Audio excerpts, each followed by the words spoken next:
Good morning students, कैसे हैं आप सभी लोग। बहुत जल्दी आप हमसे क्लास में इंट्रोड्यूस होंगे और हमें भी अच्छा लगेगा और आपको भी अच्छा लगेगा। आप भी काफ़ी बोर महसूस कर रहे होंगे घर पर। आपको ऑनलाइन स्टडीज़ के ज़रिए I think each and every subject have completed 5 to 6 lesson minimum. So please maintain your homework regularly and we will meet soon at school. Today I am teaching you about the resistance. So okay students, let's start about resistance.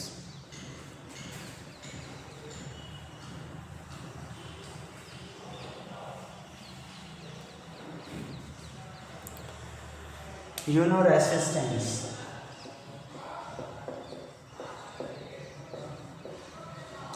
Resistance means, if we talk in Hindi, resistance means प्रतिरोध. It means which oppose the flow of current. जो current के flow को रोकने का काम करता है, बाधा पहुंचाता है, उसको रुकावट डालता है, उसको हम रेसिस्टेंस कहते हैं। यहाँ हम रेसिस्टेंस के टाइप्स भी पढ़ेंगे। It means resistance, it means obstacles the flow of current, और we can say oppose of flow of current, oppose of flow of current. किसी भी कंडक्टिंग वायर में इलेक्ट्रिसिटी जब फ्लो होती जा रही है, उस दौरान उसमें कुछ बाधाएं आती हैं, कुछ अड़चन आती हैं। वो किन वजह से आती हैं उनका भी हम डिस्कशन कर चुके हैं। आपने देखा था कि रेसिस्टेंस जो है वो directly proportional to L, resistance is directly proportional to L, ये आप यहाँ पे देख चुके हैं। And resistance inverse proportional to cross section area of conducting wire. जो क्रॉस सेक्शन एरिया है, जो तार की जो गोलाई होती है, मोटाई होती है, उसके इनवर्स प्रोपोर्शनल नहीं होता है। इट मीन्स जितना ज़्यादा मोटाई होगी तार की, तो उसके अंदर रेसिस्टेंस का जो फ्लो है वो बहुत ही आसानी से होगा, रेसिस्टेंस बिल्कुल कम होगा। लेकिन जितनी ज़्यादा लंबाई होगी, वायर की लेंथ ज़्यादा होगी, तो जो करंट का फ़्लो हो रहा है उस फ्लो के अंदर रेसिस्टेंस भी ज़्यादा होगा। जैसे पोल से आपका घर 100 मीटर पे है और आपके मित्र का घर 500 मीटर है या 700 मीटर, 1000 मीटर आगे है कॉलोनी में, तो पोल से आपको जो करंट का फ़्लो मिल रहा है वो अच्छा मिलेगा, कम रेसिस्टेंस का मिलेगा अगर हम तुलना करें आपके दोस्त से, क्योंकि आपके दोस्त का जो घर है वो आपसे कहीं ज़्यादा है। इट मीन्स जो वायर बिछा हुआ है पोल से, मेन पोल से, वहीं से आपका भी जा रहा है और वहीं से आपके दोस्त का भी जा रहा है, तो आपका जो करंट मिल रहा है उसका रेसिस्टेंस कम है और आपके दोस्त को जो करंट मिल रहा है उसी सेम पोल से, उसका रेसिस्टेंस ज़्यादा है, क्योंकि लेंथ जो है वो बढ़ चुकी है। इन दोनों को हमने जब कंबाइन किया था तो हमारे पास आया था resistance directly proportional to L upon A, और फिर हमने यहाँ इसका इक्वल किया रो एल अपॉन ए। हमने ये रेसिस्टेंस का हमने आपको लास्ट वीडियो में आपको बताया था। आज हम रेसिस्टेंस के टाइप्स की चर्चा करेंगे। रेसिस्टेंस किस तरह से काम करता है, कितने टाइप्स का होता है। तो यहाँ आप देखिए, रेसिस्टेंस 2 होता है। नंबर 1 सीरीज और नंबर 2 होता है पैरेलल। देखिए आपको यहाँ पे ये सीरीज़ का है डायग्राम्स, और यहाँ पे आपको ये है आपका पैरेलल का, ये पैरेलल है। देखिए यहाँ पर आपको बताते हैं, सपोज दैट इस तरीके से अगर रेसिस्टेंस जुड़े हुए हैं,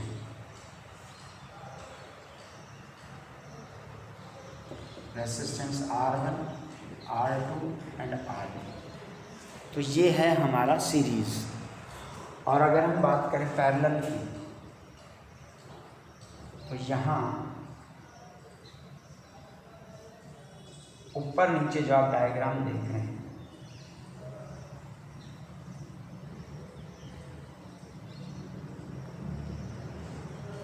ये है पैरेलल का। R1 ऊपर है, R2 बीच में है, R3। यहाँ पे I का जो फ्लो वो सेम एक जगह से एक ओरिजिन है, और आगे जाके ये I1, I2 और I3 में डिवाइड हो जाती है। तो आज हम इनके जो फॉर्मूले हैं उनको निकालना सीखेंगे। तो सबसे पहले हम सर्किट बनाएंगे, सर्किट बनाने के बाद फिर इसे हम समझेंगे। देखिए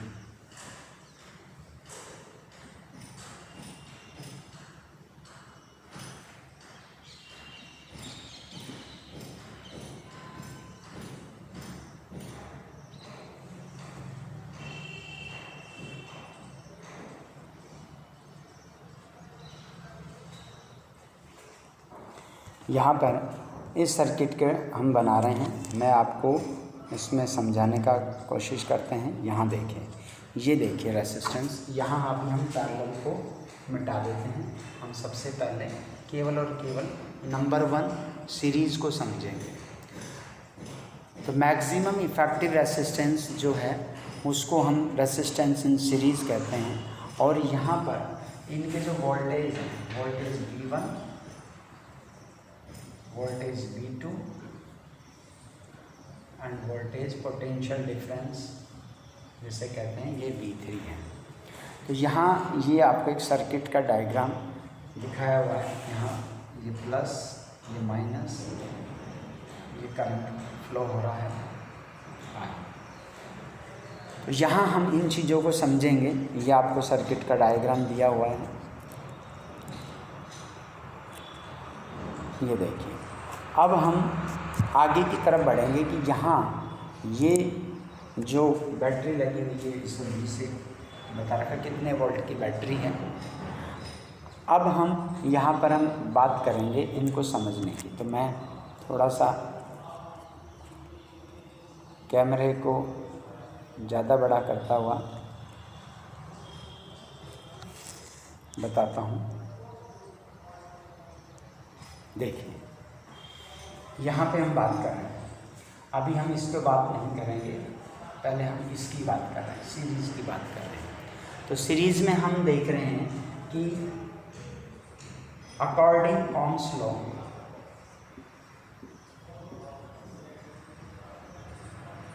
according Ohm's law we know that I is equal to V upon R। ये आप जानते हैं या नहीं जानते हैं? I is equal to V upon R और V is equal to I R. ये हम जानते हैं अच्छे से, V is equal to I R. अब यहाँ हमें ये देखना है जो वोल्ट है वो यहाँ पर अलग अलग है, और R जो है वो भी यहाँ पर अलग अलग है, डिफरेंट डिफरेंट है। तो हम यहाँ सबसे पहले V1 अगर निकालते हैं, V1 इज इक्वल टू क्या होगा, आई आर वन। V2 क्या होगा, I are one.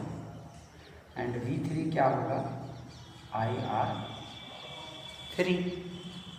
Is it clear? ये जो तीनों वैल्यूज़ हैं, जो main values V is equal to I R, जो हमने ओम्स के नियम के अकॉर्डिंग पढ़ा, इसके अंदर हम इस वैल्यूज़ को पुट करेंगे। तो आइए इसको पुट करते हैं। सो V इज इक्वल टू, और यहाँ V क्या है टोटल, अगर हम बात करें V क्या है यहाँ, तो V1 इज इक्वल टू क्या होगा, आई आर वन, और V2 क्या होगा, आई आर टू, और V3 क्या होगा, आई आर थ्री। यही होगा या नहीं होगा? तो यहाँ हमने अकॉर्डिंग ओम्स लॉ हम इसको स्टडी कर रहे हैं। यहाँ पे आप इसमें पीडीएफ में भी आप पूरा देख सकते हैं कि current flowing through the resistance in series will remain same whereas the potential difference V across each resistance will different. हर रेसिस्टेंस में जो V की वैल्यू होगी वो तो डिफरेंट रहेगी, लेकिन जो करंट है वो सेम रहेगा। उसके बाद हम आगे बात करते हैं। यहाँ देखिए जो मैंने लिखा है V is equal to I R, आपको पीडीएफ में नज़र आ रहा है। V1 is equal to IR1, V2 is equal to IR2 and V3 is equal to IR3। ये आपको पीडीएफ और बोर्ड दोनों में आपको मैचिंग मिल रहा है। समझ में आ रहा है बच्चों? आगे हम बात करते हैं टोटल पोटेंशियल डिफरेंस निकाल रहे हैं। अब हम टोटल की बात करेंगे, टोटल पोटेंशियल डिफरेंस। सो उसको हम समझ रहे हैं यहाँ पर। तो total potential difference V is equal to क्या होगा? V1 plus V2 plus V3। Is it clear? Now we put the value V1 from here, V2 and V3 in this equation. So V1 is equal to IR1 plus IR2 plus IR3। Is it clear? हमने V1, V2 और V3 की value put कर दी। ये देखिए आपको PDF को भी मैं आपको आगे करके दिखा रहा हूँ। Then V is equal to IR।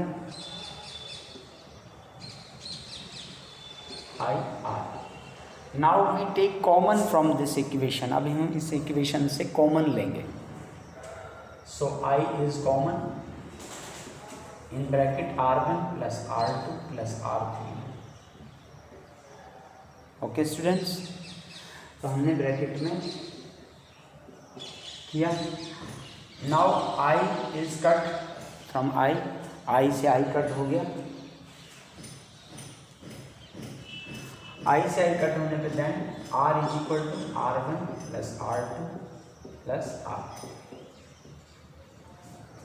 And it is proved that total resistance will be equal all the sum of resistance which are connected in series.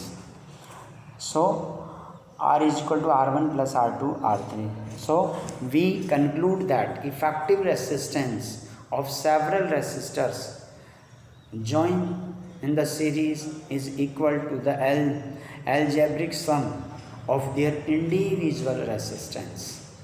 The net resistance increase when the algebraic sum of their when the resistance are connected in series. So net resistance will increase. So net resistance total जो resistance होगा वो increase होगा यदि सारे के सारे resistance आगे जितने भी जुड़ते जाएं अगर वो सीरीज़ में जुड़ें। तो सीरीज़ में सीधा सा सिंपल सा फंडा है कि आपको केवल डायरेक्ट उसको प्लस कर देना है, टोटल रेसिस्टेंस आपके सामने होगा।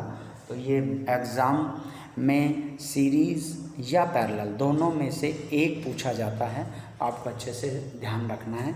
तो मैंने आपको यहाँ पीडीएफ की मदद से भी और बोर्ड के माध्यम से भी समझाने का प्रयास किया है। आप फिर से देखिए पीडीएफ में according Ohm's law V is equal to IR, जहाँ पर I जो है पूरे सीरीज़ के अंदर सेम रहेगा और V जो पोटेंशियल डिफरेंस है वो डिफरेंट रहेगा। So V is equal to IR में जब हम वैल्यू पुट करेंगे V1, V2, V3 तो उसका होगा IR1, IR2 और IR3। और जब हम इस वैल्यू को पुट करते हुए आगे बढ़ते हैं तो हमें मिलता है R is equal to R1, R2 and R3। तो ये हमारा सीरीज़ का था और सीरीज़ में सिंपल सा है कि हम टोटल करेंगे तो भी यह हमारे को गेन हो जाएगा। अब हम बात करेंगे पैरेलल की। यहाँ पर आपके सामने भी पैरेलल को समझाने जा रहे हैं, आप देखिए।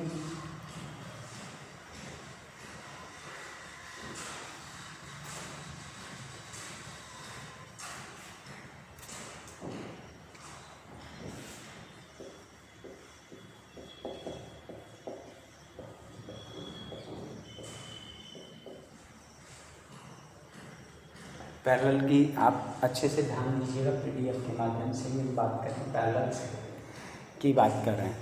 इसमें मिनिमम इफेक्ट, इसको मिनिमम इफेक्टिव रेसिस्टेंस भी बोला जाता है। और यहाँ पे ये जो डायग्राम आप देख रहे हैं पीडीएफ में, आपको इसको ड्रॉ करना है। सबसे पहले ड्रॉ कीजिए आप।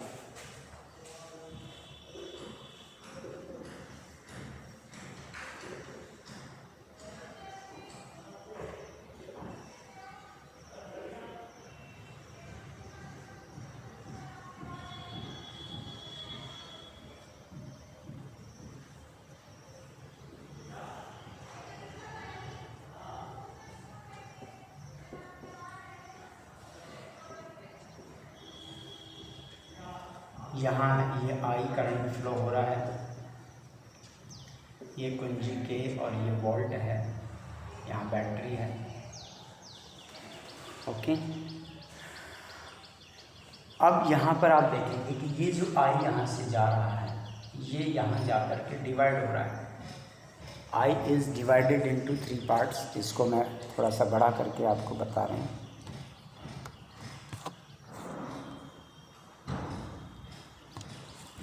ये देखिए, तो आई यहाँ पर हो रहा है I1, I2 एंड I3, और ये है R1, R2, R3। Okay students, साथ ही साथ यहाँ पे निकलने के बाद फिर से यहाँ आई जो है सेम हो जाता है। यहाँ आई डिवाइड हो रहा है और वी जो है वो सेम है। अगर हम इसको बात करें, यहाँ इसको वोल्ट लगा सकते हैं, जो इस डायग्राम में दिया हुआ नहीं है आप उसको बनाएंगे। अब हम आगे बढ़ते हैं। देखिए यहाँ देखिए, according Ohm's law, Ohm's law क्या होता है, V is equal to IR। जैसा कि हम जानते हैं कि ओम्स लॉ के अकॉर्डिंग क्या होता है, V is equal to IR। और I को हम अगर अलग करते हैं तो I इज इक्वल टू क्या होता है, V अपॉन R। होगा या नहीं होगा? तो ये मेन हमारा इक्वेशन है, I is equal to V upon R। अब यहाँ हम बात करेंगे I1 की बात करेंगे। सो I1 इज इक्वल टू क्या होगा, I1 इज इक्वल टू क्या होगा, V अपॉन R1। I2 क्या होगा, V अपॉन R2। और I3 क्या होगा, V upon R3। Is it clear? When we put the value in main equation, I is equal to V upon R. So total I is equal to क्या होगा, I1 plus I2 plus I3। I is equal to I1 plus I2 plus I3। Is it clear? When I is equal to V upon R, put the value from these equations in main equation, and I1 V upon R1, V upon R2 and V upon R3. When we take common from this equation, then V 1 upon R and V common, so 1 upon R1 plus 1 upon R2 plus 1 upon R3. Is it clear? Then V is cut from LHS to RHS। LHS में भी V है और RHS में भी V है, तो हम उसे कट करेंगे। तो क्या हमारे पास बचा हुआ है, 1 upon R1, 1 upon R is equal to 1 upon R1 plus 1 upon R2 and 1 upon R3। इस तरीके से ये हमें ये पैरेलल है। तो आपने देखा स्टूडेंट्स, पैरेलल में ये 1 अपॉन के फॉर्म में आता है। यहाँ हम आपको अब PDF की मदद से दिखा रहे हैं। ये देखिए, I is equal to I1 plus I2 plus I3। Substitute the value I1, I2, I3 in equation V upon R। and V is common from this equation. Thus we conclude that reciprocal of total effective resistance of these several resistance connected in parallel is equal to the sum of the reciprocal of individual resistance. Also the net resistance reduce when resistors are connected in parallel. तो आप समझ गए हैं, यहाँ हमने आपको PDF की मदद से भी आपको नोट्स बनाने के लिए दिया है और प्लस मैंने बोर्ड पे भी आपको समझाने का प्रयास किया है। आई थिंक आपको क्लियर हो गया होगा।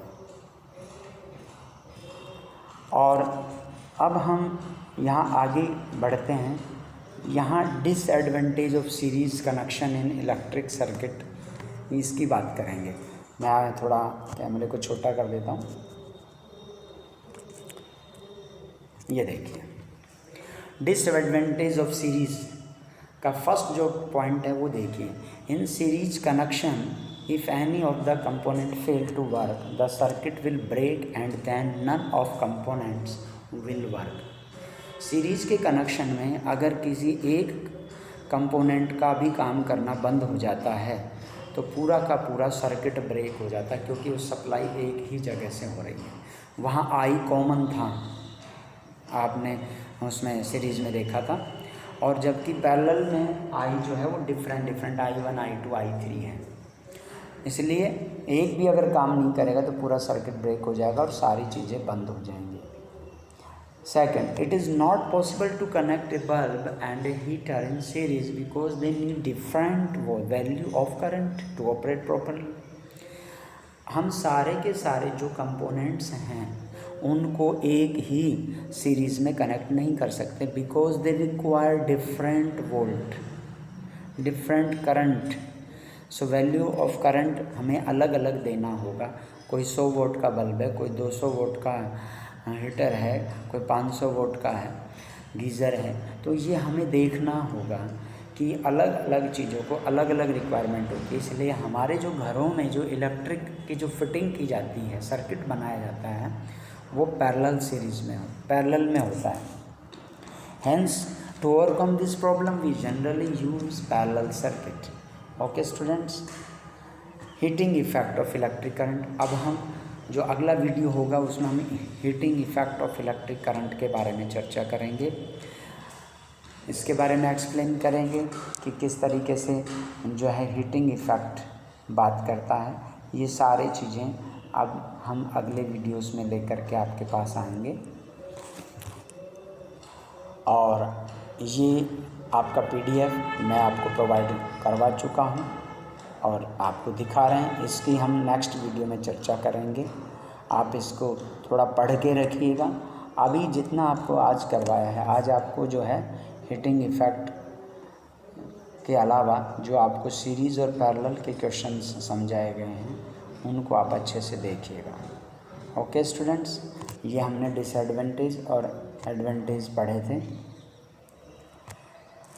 तो मैं यहीं पर इस वीडियो को रोक करके और आपसे यही कहूँगा कि आप सीरीज़ और पैरेलल के जो क्वेश्चंस हैं उनको आप करेंगे। और यहाँ मैं आपकी हेल्प के लिए कुछ क्वेश्चन देना चाहूँगा। क्या आप तैयार हैं? चलिए मैं आपको कुछ क्वेश्चंस दे रहा हूँ। इसको जूम करके बड़ा करता हूँ। लिखिए, आप क्वेश्चंस लिखिए कुछ।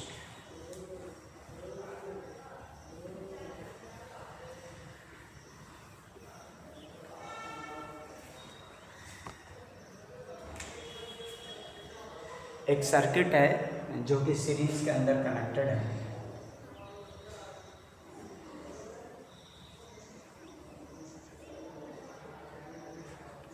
और यह जो R1 है वो 2 ओम, R2 है वो भी 2 ओम, और ये R3 है ये भी 2 ओम से कनेक्टेड हैं। इसमें टोटल हमें रेसिस्टेंस बताना है। तो एक नॉर्मल सा डायग्राम बता के मैंने केवल प्रयास किया है आपको रेसिस्टेंस निकालना। आप यहाँ देख रहे हैं कि ये रेसिस्टेंस किस में है? सीरीज़ में है। तो यहाँ फॉर्मूला क्या पुट होगा? Total resistance is equal to R1 plus R2 plus R3। Is it clear?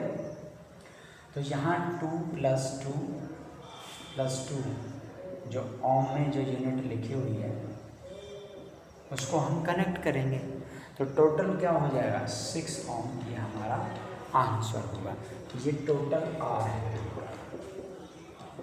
Resistance in series. Is it clear students? ये आपको हेल्पफुल रहेगा ये क्वेश्चंस करने में। अगर यही क्वेश्चन पैरेलल में होता है तो हम क्या करेंगे, तब हम किस तरीके से करेंगे, आइए उसको भी समझते हैं। यहाँ पे यही यहाँ पे कनेक्टेड है,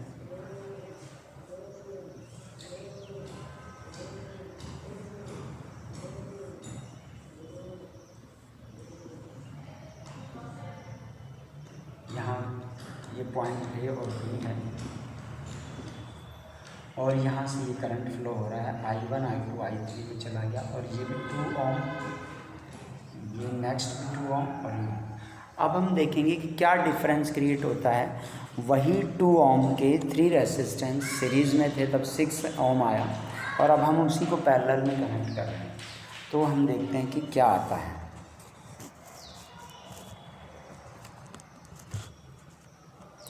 देखिए अब आप यहाँ पर आप देख रहे हैं तो यहाँ होता है 1/R is equal to 1/R1 plus 1/R2 plus 1/R2।